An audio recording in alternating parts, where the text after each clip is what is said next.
हम एगो देवी गीत गावतनी। रहो सबके अच्छा लगी तो लाइक करम, सब्सक्राइब करम और कमेंट में बताएम कैसन लागल हमार गीत। जय माता दी।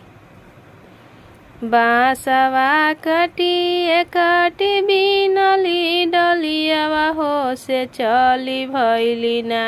बांसवा कटी कटी बिनली डलियावा हो से चली भैली ना। मैया माली फूलवरिया हो से चली भैली ना। मैया माली फूलवरिया हो से चली भैली ना।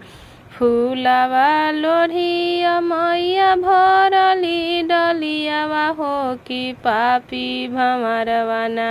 फूलवा लोढ़िया लोढ़ी भरली डलियावा हो कि पापी भमरवा ना।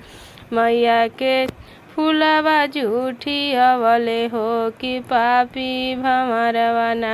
मैया के फूलवा झूठी अवले हो से पापी भमरवा ना। ए तने देखिया मैया लट छितरवली हो बैठी गईली ना। ए तने देखिया मैया लट छितरवली हो बैठी गईली ना। मैया बीचे अंगनैया हो बैठी गईली ना। मैया बीचे अंगनैया हो बैठी गईली ना।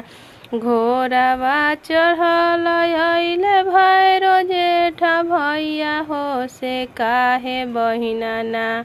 घोड़ावा चढ़ल अइले भैरो जेठा भैया हो से काहे बहिना ना। बैठलू बीचे अंगनैया हो से काहे बहिना ना। बैठलू बीचे अंगनैया हो से काहे बहिना ना। फूल लोढ़े गईनी भैया माली फूलवरिया हो कि पापी भमरवा ना। मैया के फूलवा झूठी अवले हो कि पापी भमरवा ना। मैया के फूलवा झूठी अवले हो कि पापी भमरवा ना। चलू चलू आहो बहिना हमरो आंगनवा हो से लाई देबो ना। चलू चलू आहो बहिना हमरो आंगनवा हो से लाई देबो ना।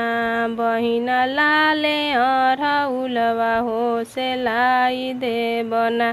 बहिना लाले अरहुलवा हो से लाई देबो ना।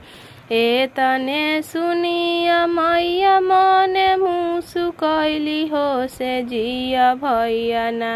भैया लाखो बरिस हो से जिया भैया ना। भैया लाखो बरिस हो कि जिया भैया ना।